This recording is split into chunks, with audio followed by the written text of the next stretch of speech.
Well, good evening. Glad you could join us here on TV47 Weekend. My name is Musa Salah. We have a lot lined up for you, but first, the top stories making headlines tonight.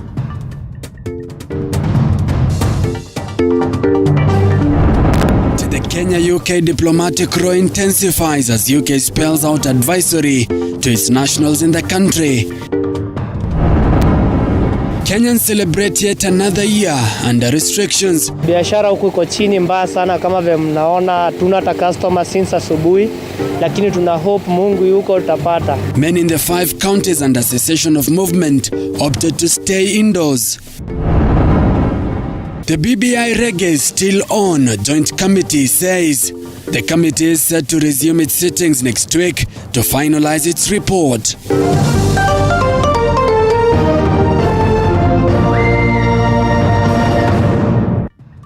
Welcome to the broadcast. Anwar Irimu is our sign language interpreter. TV47 Weekend begins right now.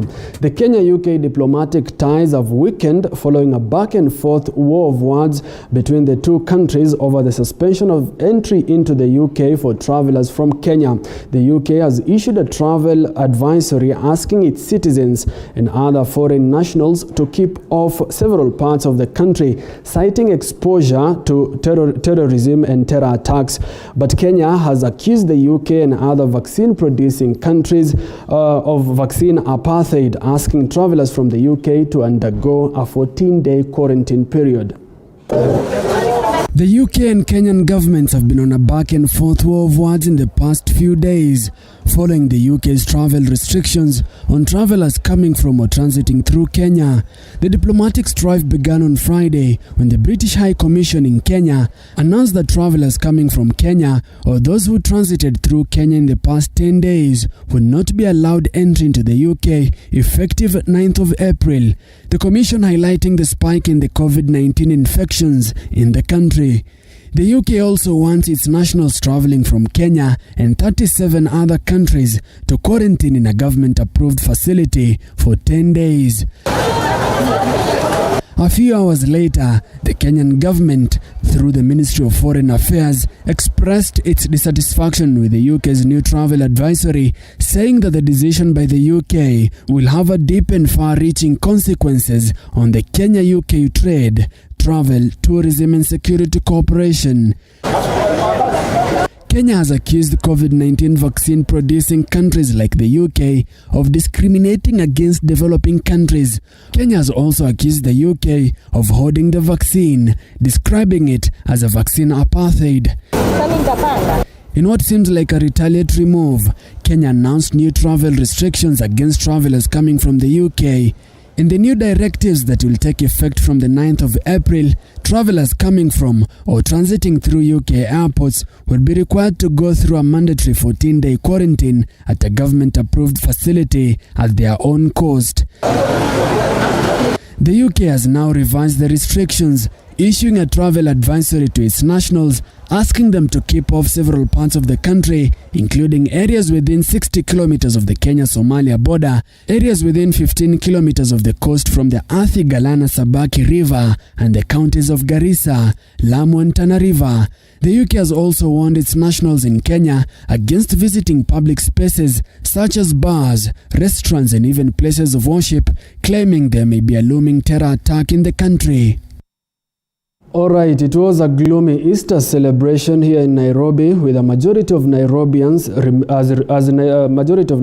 remained indoors in light of the prevailing COVID-19 containment measures and a partial lockdown. Different with many other public holidays, most of Nairobi's recreational sites were deserted with a few people and little going on. Take a look. At the City Park along Limuru Road, it was a quiet Easter weekend with less fanfare. There was a small group of people who had either come to pass time or celebrate their Easter weekend with their families. Children recreational points like these merry-go-round and the bouncing castles remained deserted for the better part of the day. Joseph Matheri, a young entrepreneur at this park, told us that he had not received any customers for the entire day. His was a long, lonely day. There were no clients coming to his merry-go-round. hii Easter iko chini sana. Juu kama jana hata hakuna kitu yenye tuliani. Leo ndo at least tunaona at least ni Sunday tunaweza anika kitu, lakini hata bado tujapata hata customer hata wa kwanza. He still remains optimistic that businesses will eventually boom when the pandemic is over. Though adversely affected by the lockdown in Nairobi, he opines that the measures put in place by the government are necessary to reduce the rate of infections. Nashukuru tu wametuwekeza ma lockdown, lakini tu ile kani biashara naomba tu ile tu atupunguzie nini za kulipa, hizo nini za kanjo za kulipa. Samuel Kagia, a business market at the park, was hopeful that by the end of the day, he would take something home. He says business has been worst affected this year compared to 2020 as no customers were showing up. Biashara imekuwa chini sana mwaka huu wakati wa Pasaka, lakini tunang'ang'ana tu na maisha venye iko.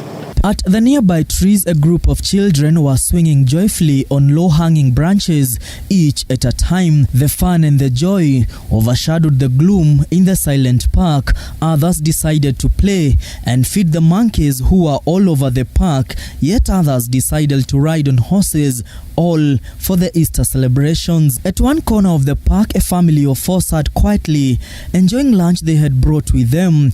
They say the cost of living has gone up and the restrictions posed by the government were more punitive in light of the economic shutdown. Pasaka ijakuwa mzuri sana sababu last year although kulikuwa na corona na kukuwa na hii mambo mingi, lakini saa hii mambo imebadilika. Lockdown ndio hiyo, watu wanahangaika sana sababu wengi tumekuwa wakifanya kazi masaa ya jioni, wanafunga mapema juu ya lockdown. Sasa inabidi watu wajiharakisha waende nyumbani.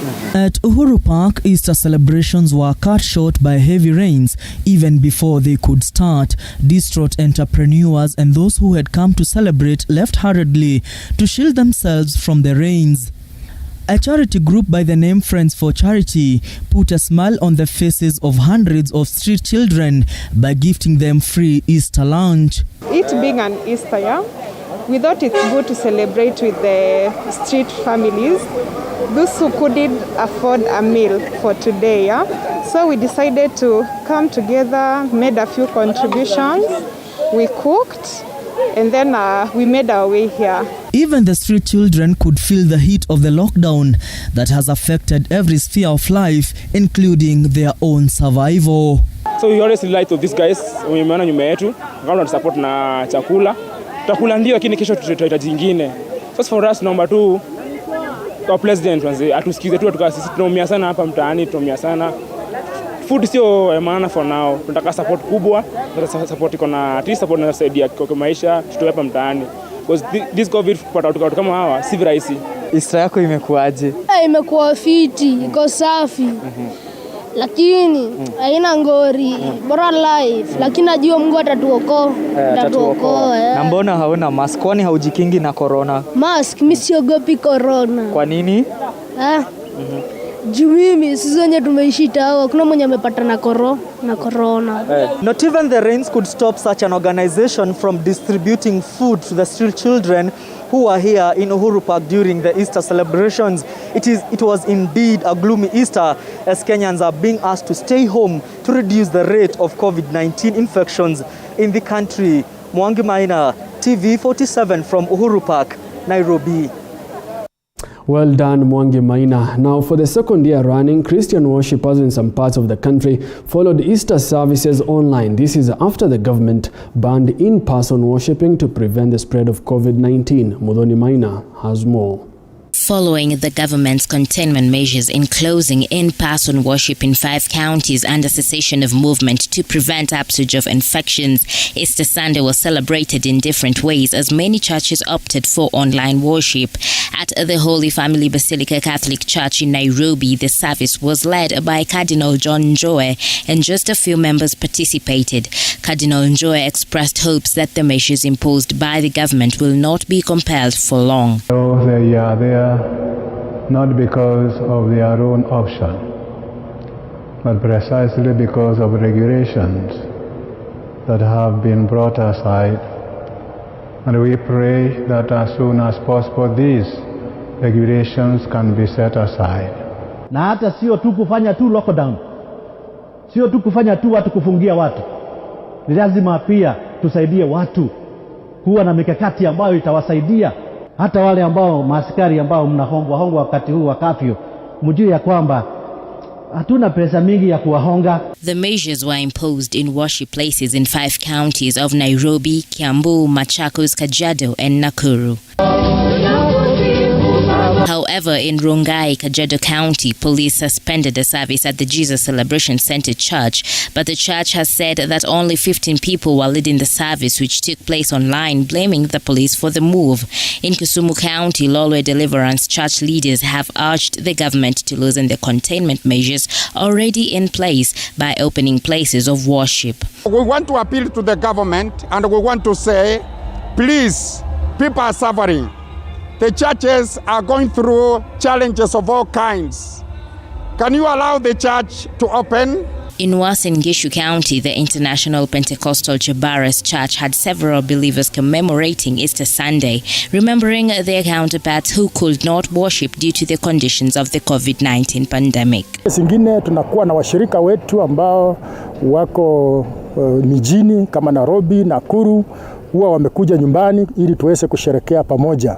Lakini mwaka huu hatujafaulu kuwa pamoja na wao. Church leaders are currently feeling the pinch of the newly set containment measures, as important celebrations such as Easter and other events yet to come will definitely have many congregants at home. People are struggling economically, even spiritually. People need that nourishment to be strengthened so that they can face the challenges which are there. So this year, just like last year, we are really still reeling from the effects of the corona, and we have to pray that God will help us so that we can go back to our normal situation. Modhoni Maina, TV47. Mjue ya kwamba hatuna pesa mingi ya kuwahonga. Indeed, everyone is feeling the pangs of the pandemic. Now, the Joint Legal Affairs Committee, which is looking into the Building Bridges Initiative report, says the constitutional amendment process is still on course. The committee is set to meet next week to finalize its report that will be subsequently be tabled in Parliament. The Joint Committee resumes its sittings next week to finalize its report that will eventually be tabled in Parliament. The virtual sittings coming just days after the intervention by BBI principals President Uhuru Kenyatta and ODM boss Raila Odinga. President Uhuru Kenyatta allegedly drove to Raila's house this week before the two toured the city to inspect government projects in the city. The meeting between the two ironed out the contentious issues on the BBI process that was at the risk of being halted. Kwa ndugu yangu Rais Uhuru Kenyatta ambaye amekuja akanitoa kwa kitanda. Namshukuru Mwenyezi Mungu kwa kumlinda wakati huo mgumu, na tuko na furaha tukiwa pamoja naye, tukijua ya kwamba sasa tunarudi kazini pamoja vile tulikuwa, ya kuunganisha Wakenya, ya kuendelea na maendeleo ya taifa. The Joint Justice and Legal Affairs Committee hopes to conclude the process by the end of this month to allow for a referendum. Among the contentious issues on the report included the amendment of the report, with the Senate Minority Leader James Orengo insisting that the House cannot play a cosmetic role to the report after a public participation exercise. Sources also indicate that Raila's camp raised concerns over the entry of One Kenya Alliance. The alliance includes former NASA principals ANC's Musalia Mudavadi, Kalonzo Musyoka of Wiper and Moses Wetangula of Ford Kenya, who recently joined KANU's Gideon Moi. Section of Odinga's allies arguing that the members of the One Kenya Alliance might benefit from the new positions created by the BBI, despite the handshake being a Raila Uhuru affair. ODM boss met his lieutenants in what is believed to be a meeting to quell the BBI standoff. The meeting reaffirmed ODM's commitment to the spirit of the handshake, with President Uhuru Kenyatta that has created an environment of peace and stability required to address the pressing issues facing the country. The party reaffirmed its commitment to the process, with Raila expressing the need for the parliament to fast-track the process and release the document to the public to enable the people to have a final say on the envisaged changes to the constitution via referendum. There has been a dilemma on the timelines of the BBI process following the adjournment of House sittings and the extension of the time for the Joint Justice and Legal Affairs Committee to table the report. ODM Deputy Party Leader Wycliffe Oparanya's statement raising concerns. Well, it's time to take a short commercial break, but we'll be back with more. Remember, you can follow this live broadcast on www.tv47.co.ke. As the country gears up for possible BBI referendum and 2022 general elections. As the salvos enter too familiar territory, William Ruto will serve his 5 years term as the deputy president. Pundits Night is here to give you powerful, thought-provoking political commentaries. The mountain can produce a country. Give Moses Kuria a chance to respond. Let me ask you this. Are you not taking advantage of first my situation? You talk about the people with the ultimate power. Kikuyus will vote for somebody from outside their community to be the next president of this country. We talk to the newsmakers, the opinion shapers, and the pundits. Fair enough. I believe that part so that as we dissect everything you need to know to make an informed decision.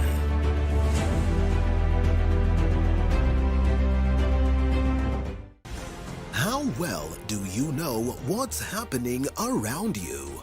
Morning Cafe with heated political debates. The position of the Prime Minister will go to a party with the most elected members. I clearly know that neither Raila nor Ruto are in the work plan on the roadmap for transition as far as the government is concerned. Informative health discussions, business, farming, Tasty Wednesday, Fitness Thursday, and Feel Good Friday with amazing DJs, celebs, and music bands. Back to the seasons of my years. Every Monday to Friday from 6 a.m. to 9 a.m. Did you know that your business keeps our economy running? You need the skill, not the papers.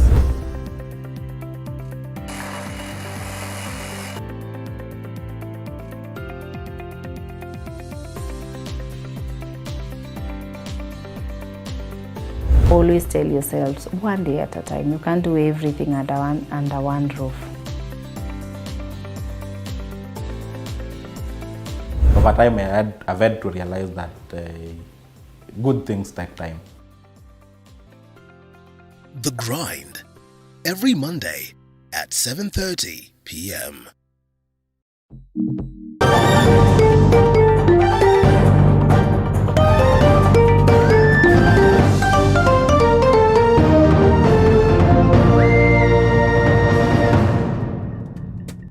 Welcome back. You're watching TV47 Weekend. Now, a majority of international students say they chose to study in Kenya because of the country's high-quality education. The students took part in a survey conducted by Center for Political and Social Research International between January and March this year. Meanwhile, some of the students have complained that they were having a hard time with the partial lockdown currently in place, as Sharon Baranga now reports. Even as institutions of higher learning in the country have been urged to make their courses attractive to international students, there are foreign students currently studying in Kenya who believe they have made an informed decision because of the high quality of education being offered. 22% of the foreign students say they admired the quality of education, while 16% cited high global ranking and reputation of some of the institutions, affordability aspects, and great courses, among others. Because I started schooling here when I was back in primary school. Yeah, so of course at our country in Tanzania we value so much Kenyan education. So my parents said, why not give it a try?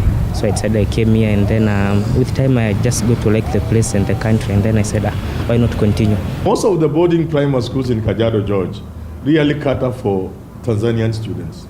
And these are the low-hanging fruits.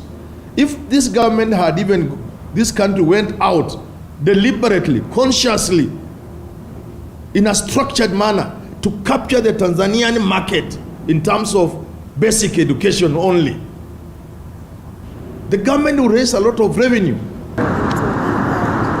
However, some of the students claimed they are having a rough time with a partial lockdown. According to them, some are stranded as institutions lack international offices to attend to their concerns. This is evident from the research, which shows only 27% of institutions of higher learning have a dedicated desk for foreign students. We started a project of mobilizing funds towards helping the international students that are in Kenya. And it is called Me to You campaign. So for all those stakeholders and all those international agencies that could come on board and help us to facilitate those who are stranded in Kenya, we are humbly asking for your input, we are asking for your support so that at least we can provide a good situation for those international students that are here in Kenya. You know the challenges that are posed to international students, one being communication barrier. When the comrades are around, blending with the locals is very easy because you can easily talk to those other people with that shadow comradeship locally. But the moment they are away, how are you even going to move around? You know, it's a challenge. And day-to-day finances, if we are suffering to this extent, imagine what an international student goes through. It's hectic. On the part of accommodation, although the school is trying to mitigate and provide accommodation, but you can find that you don't like the conditions, so you try to opt out. And you know, being in the city, the accommodation is quite expensive. Kenyan universities are also encouraged to advertise their courses on international media platforms to attract more international students. Sharon Baranga, TV47. Now, the Kenya Medical Association KMA has lauded the government for banning the importation and distribution of Russia-manufactured vaccine Sputnik 5. According to Health CS Mutai Kagwe, the vaccine is not WHO certified. Andren Kilemi now reports.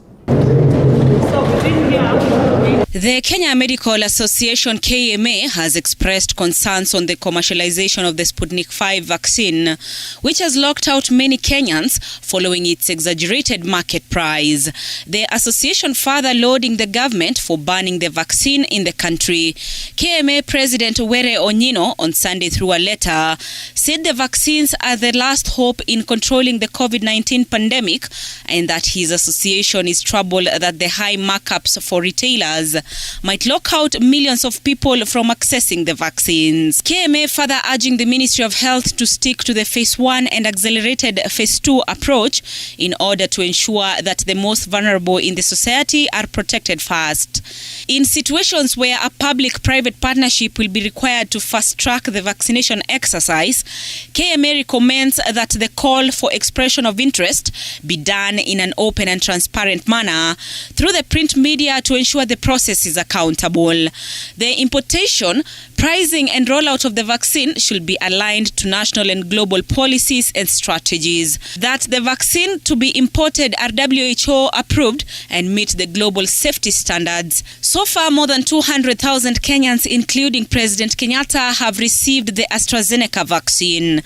And as the third wave of COVID-19 continues to ail the health sector, Nakuru Governor Lee Kinyanjui says COVID-19 patients in Nakuru may be forced to seek treatment in other counties, as the county hospitals are already filled to capacity. There is need for us to have better testing, better equipped testing, so that we can have precise knowledge of the exact variants found in whatever spaces, areas for that matter, and how we can be able to deal with it. The country recorded 911 new COVID-19 cases today, with 1,586 patients being admitted in various health facilities countrywide. 533 patients have recovered in the last 24 hours. 18 deaths were reported, with a cumulative fatality now standing at 2,224. Andrin Kilemi, TV 47. Well, thank you, Kilemi, for that report. More than 20,000 smallholder fish farmers in 34 counties are learning how to produce cheap, high-quality floatable fish feeds with minimal pollutants. Aquaculture Association of Kenya CEO Stanley Moria says members from the association are being encouraged to manufacture or buy high-quality feeds that are non-polluting. It is now 4 years since the government of Kenya slapped a ban on the manufacture, importation, supply, distribution and use of plastics. However, plastic containers have continued to be used for bottling water and other foods, contributing to the global marine environmental hazards, which include untreated effluent from factories and agricultural chemicals, leading to the fish die-offs and algal blooms.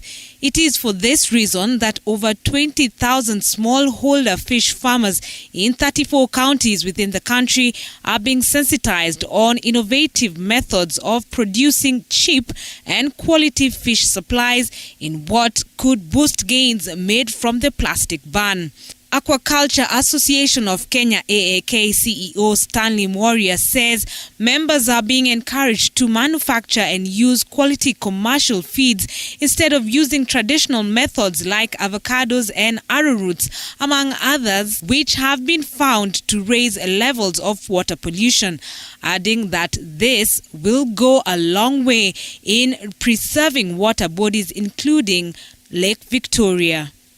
For us, we are privileged because we have factories which are producing UV-treated plastic, which we use for pond liners.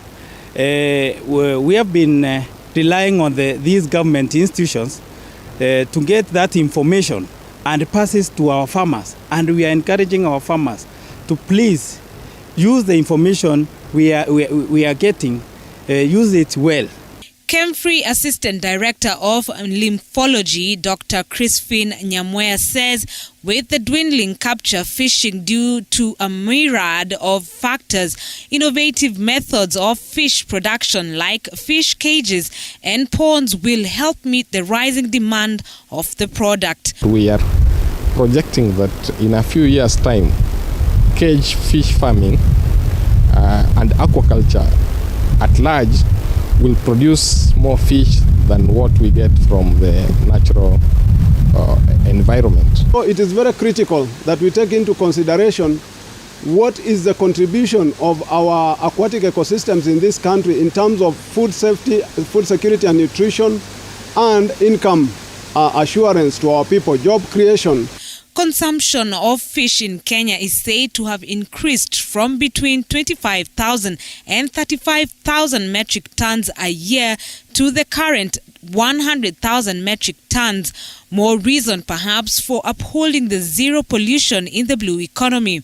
According to the United Nations Environment Programme 2017 report on the global marine pollution, more than 600 species living in water bodies had been affected by marine debris worldwide, plastics contributing to 80% of the total pollutants.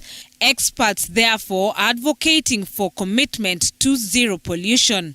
Moses Owino, the management chairman for Ogal Beach in Kisumu West Ward, Kisumu County, attributes to the rising number of cage farmers to the dwindling capture of fisheries in the area, adding that at least 265 fishermen and 34 cage fish farmers, among other traders, operate at the beach every day.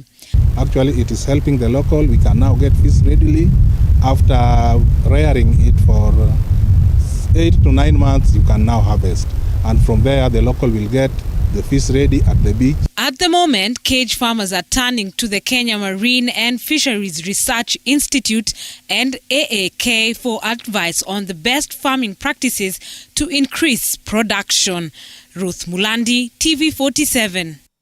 Now, a research scientist, Faculty of Medicine at Egerton University, says that a research conducted at the institution shows that the fight against the virus will only be won through boosting the body immunity system. Willie Dennis Njiru reports from Nakuru County. A As the country came to terms with the reality that coronavirus was in the country last year, President Uhuru Kenyatta challenged scientists to find local solutions towards curbing the virus. As scientists, the government has challenged us some time back that Kenyan scientists and doctors and pharmacists should come forward and find ways in which they should be able to contribute alleviations of the crisis by COVID. It has been over a year now with vaccines already flooding the global village, others innovating concoctions aimed at alleviating the coronavirus upcoming. However, Professor Mohamed Hussein Abdile says that the only way of fighting the deadly virus is through boosting the body immune system. How to fight the virus is not fighting the virus directly, because the virus is very tricky and it keeps on mutating. It keeps on changing its genetic code. And if it's changed its genetic code, then also it changed its proteins. And if it changed its proteins, then it's very easy, it's not an easy target. The coronavirus has put to trial the human immune system in a greatest test in its ability to defend itself with the white blood cells depending on the food intake. What we lack is that taking the plants raw might help, but getting the active ingredients via research requires lots of efforts. Government supports. Professor Abdile stated that a mixture that they prepared consisting of 7 locally available plants has received an overwhelming response with 100% recovery through immune boosting. The garlic as it is good, is only 10% good. But if you get what is in the garlic called allicin, research-wise, now you are really touching the core of it. Their research reveals that the black seed that is rich in thymoquinine plays a critical role in the white blood cells alongside the popular ginger, lemon and garlic homemade remedies. So there's nothing harmful in it, only that we did research deeper and deeper and deeper and got the diamond in black seed, and that's the thymoquinone. If you look in now, if you Google thymoquinone literally helps against so many diseases by boosting the immune system or by helping the target cells, which is normally the white cells, by activating our white cells against any pathogen. Abdi Rizak Adan Maalim is strong to narrate the stigma ordeal after he tested negative. When you tell people that I'm COVID positive, people will run away from you. That is discrimination. It is also pains the patients too. In psychological healing, it really pains. And I wish everyone to accept that this thing is with us and we are living with it. The professor reminds all that the vaccine is not cure to COVID-19, but a booster to the body immune system, thus to any intake that revitalizes the white blood cells. Let people also know that the vaccine is not a cure for COVID-19. Vaccine is also an immune booster. That is why, in fact, Dr. Mwangangi, during her press, she said, getting vaccines will not guarantee you that you're not going to contract COVID-19. Reporting for TV47 from Naivasha in the county of Nakuru, I'm Willie Dennis Njiru. Well, it's time to take another short commercial break, but we'll be back with more. Stay tuned. As the country gears up for possible BBI referendum and 2022 general elections. As the salvos enter too familiar territory, William Ruto will serve his 5-year term as the deputy president. Pundits Night is here to give you powerful, thought-provoking political commentaries. The mountain can produce a country. Give Moses Kuria a chance to respond. Let me ask you this. Are you not taking advantage of first my situation? You talk about the people with the ultimate power. Kikuyus will vote for somebody from outside their community to be the next president of this country. We talk to the newsmakers, the opinion shapers, and the pundits. Fair enough. I believe that part so that as we dissect everything you need to know to make an informed decision.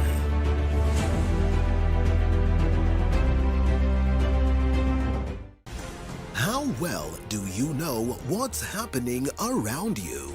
Morning Cafe with heated political debates. The position of the Prime Minister will go to a party with the most elected members. I clearly know that neither Raila nor Ruto are in the work plan on the roadmap for transition as far as the government is concerned.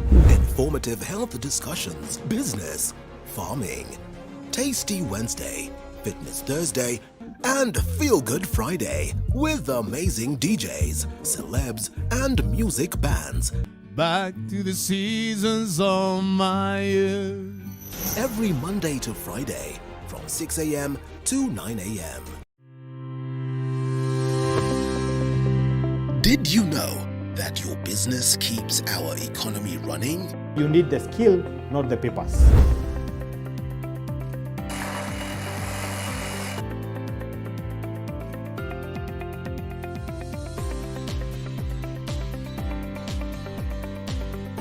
Always tell yourselves, one day at a time. You can't do everything under one roof. Over time, I've had to realize that good things take time. The Grind, every Monday at 7:30 p.m.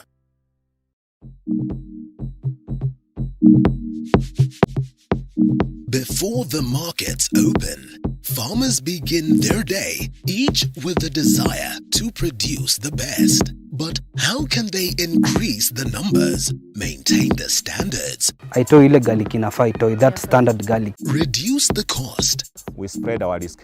and yet remain the best? Kilimo Diaries, every Sunday when the clock hits 7:30 p.m.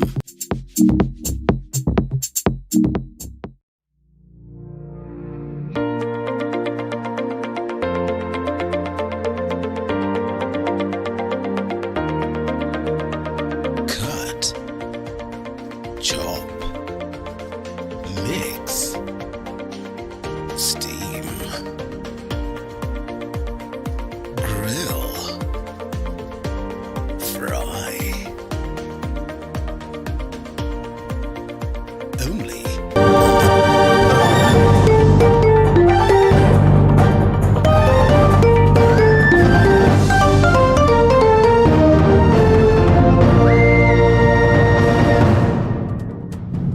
Welcome back, you're watching TV47 Weekend. Now for many people across the world, a car is just a car, getting you from one point to another, with a few mesmerized about owning a certain brand.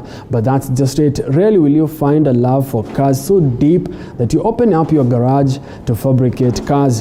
In this case, it's not just any cars, but Land Rovers.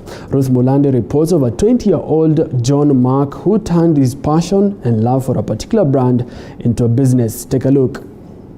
When manufacturers of world-renowned British car Land Rovers stopped its production in 2016, many Kenyans wrote off the make and reverted to other car models to try and compensate for their quote-unquote loss.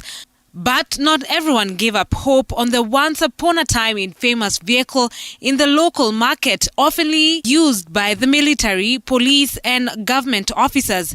Meet 28-year-old John Mark, a passionate lover for the Land Rover vehicle model, a love that started way back in his childhood, a love of great memories that led him here today. For me, a Land Rover was my dad coming home. My dad used to be dropped by a 300 TDI. So you see, these are very sentimental vehicles. So anyone who has a Land Rover at home is not willing to sell.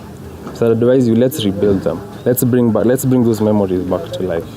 And indeed, keeping those memories is what the 28-year-old thrives to do every day.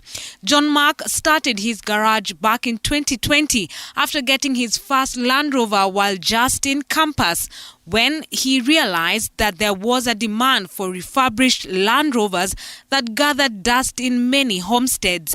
Started saving when I was in first year, second year. So every month I'd save like 10,000, 20,000, 15,000. Till I got to about 300,000, went and bought it was actually a Batuk pickup. So it was a 3-year process. It was costly for me since I was just fresh out of uni. But then I realized there's so many people in this industry that take advantage. So I learned the car, learned the whole process. By the time I was getting to know more about the car, they stopped production.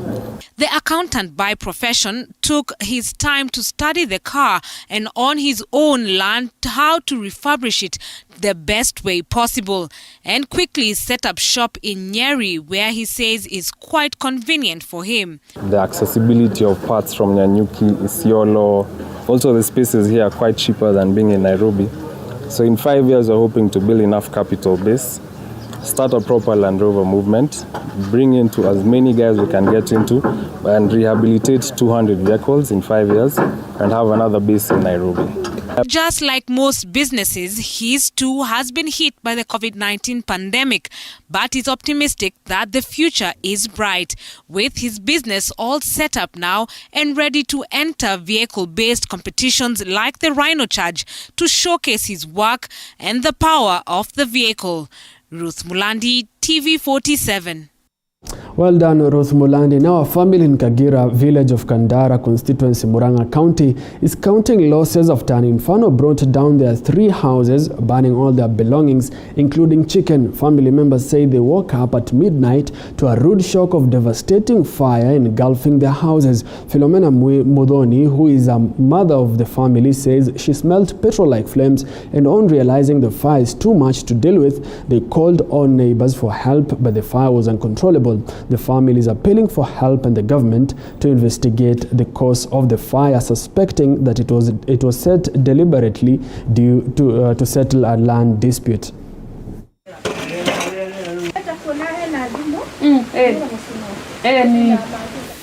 Nilichomekewa na nyumba usiku wa saa 8:30. Nilitoka tu nje juu ng'ombe zangu ziliguruma. Nikatoka kuangalia nini ng'ombe zinaguruma. Wakati nilitokea nje, nikapatana na moto kwa nyumba ya kijana.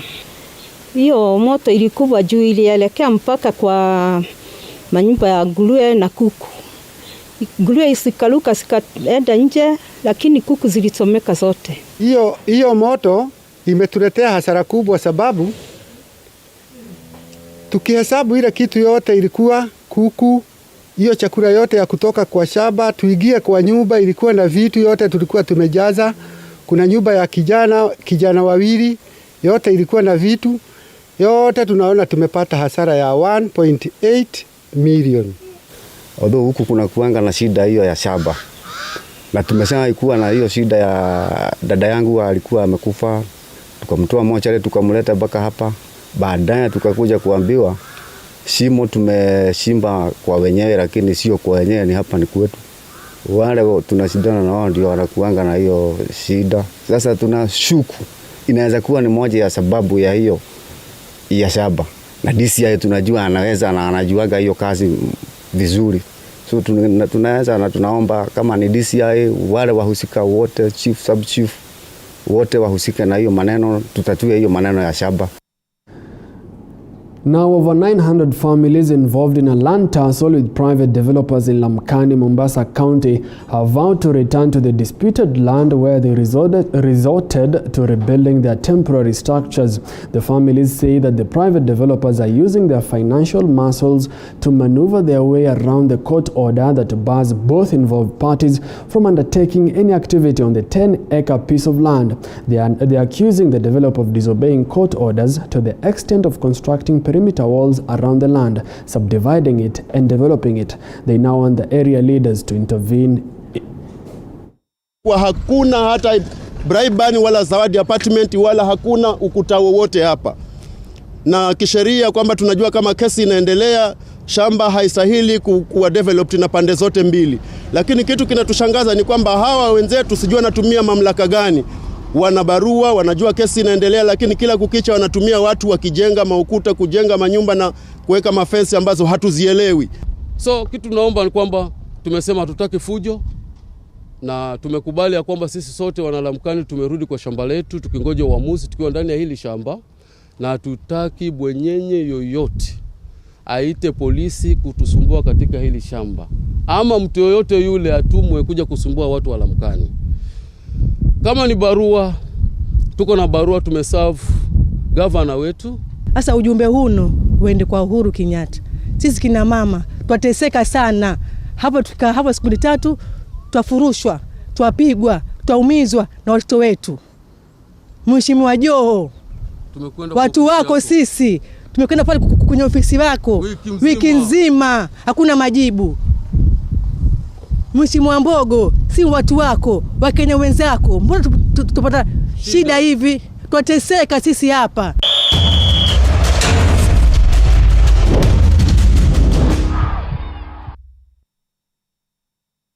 Well, it's time to take a look at what is happening in the world of sports, and Ajua is a traditional board game that is popular among the male elderly in East Africa. Despite the game finding root into the region more than a century ago, Ajua is unknown to many, which begs the question, just how well do you know Ajua? Here is our sports editor, Julius Juma, with the untold story of Ajua.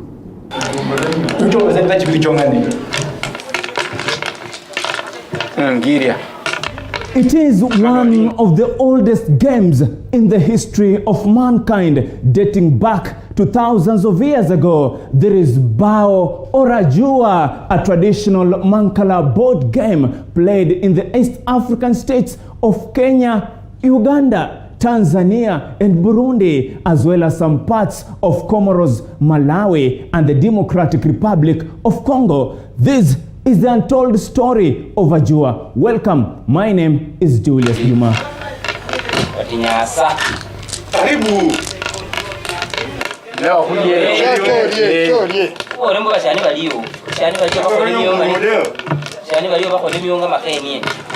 A little-known Mankala game that set foot in the region in the pre-colonial times, Bao, otherwise known as Ajua, is a cherished African game, most popular among the Swahili people of Kenya and Tanzania, while also spreading to other parts of the region. Asili yake huu mchezo huwa unaenda ni Wagiriama. Sana sana ni Wagiriama ndio wanapenda kucheza huu mchezo. Waswahili wako na yao au na mchezo wao. Najua mchezo hii ya Ajua ni mchezo ya watu ya Waluya zaidi na Wajaluo ndio wenye mchezo hii. Kabila zingine kwa Kenya hii hasitambui hizi. There are different types of Ajua with different names given to the game across the region, but the most common are the 16-hole versions popular in Western Kenya, Eastern Uganda and Kenya's coastal city of Mombasa, while the natives of the Kenyan island of Lamu are engrossed in the 30-hole version.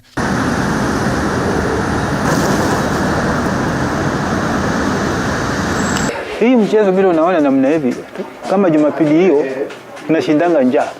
Kwa vile njaa ya kuumi. Hata mabibi walikuja kauliza na nyinyi mnakulanga huko. Na hapa hatukuli, vile umeinama hivi. Sasa kwa hivyo unaweza kuingia hapa saa 6 hata saa 5 na utoka hapa saa 12:30. Hata kama usikii njaa.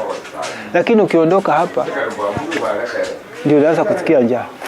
The game, whose aim is to capture your opponent's pebbles, is synonymous to men, and the group that is often huddled in silence around a board full of pebbles, kete or ngeta, term it therapeutic. Inakutuliza mawazo.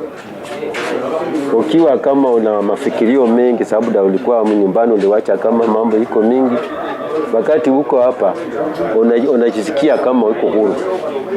Sasa ile ambayo labda ulikuwa na mafurugano ya boma ama nini ni matatizo, ukiwa na wenzako hapa unakuwa mchangamfu. Hapa hata ukiwa mgonjwa unakuja unaongea vile wengine wanaongea hivi. Unaona tu damu inafanya nini? Hata kama uchesi, unaona tu roho yako iko sawa sawa. Nikiwa nyumbani naona bibi ameanza kuleta kelele hivi, naanza kujifanya tunaenda kufunga mbuzi.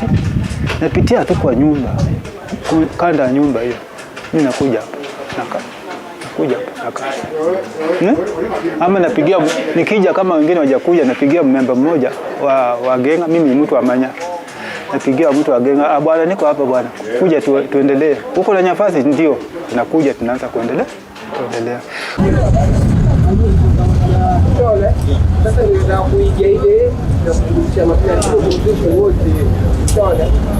But why is Ajua not popular among the youth and women? Mchezo umefungwa, mtu anakuambia wewe ni mjinga, mwingine anakuambia wewe hujui kabisa.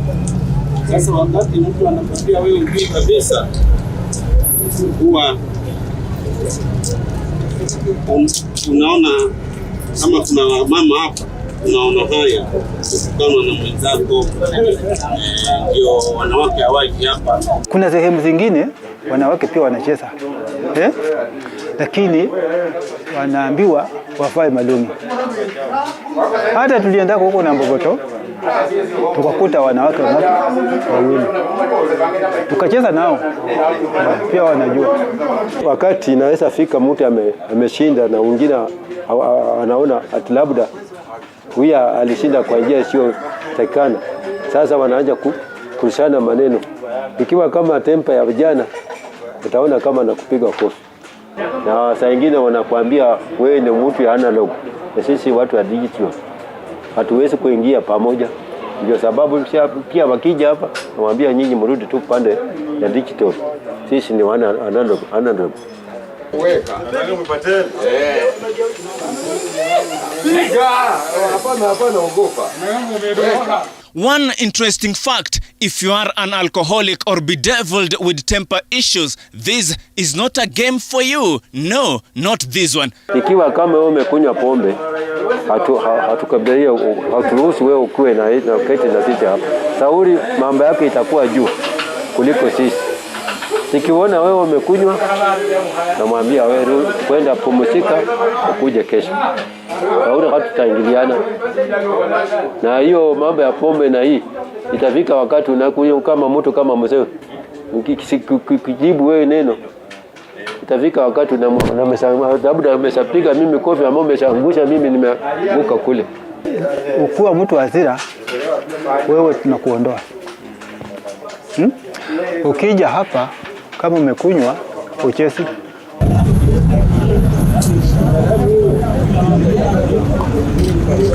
The game, however, faces the danger of extinction, the biggest threat being the rise of video gaming. But the lovers of the game hope Ajua will pass the test of time.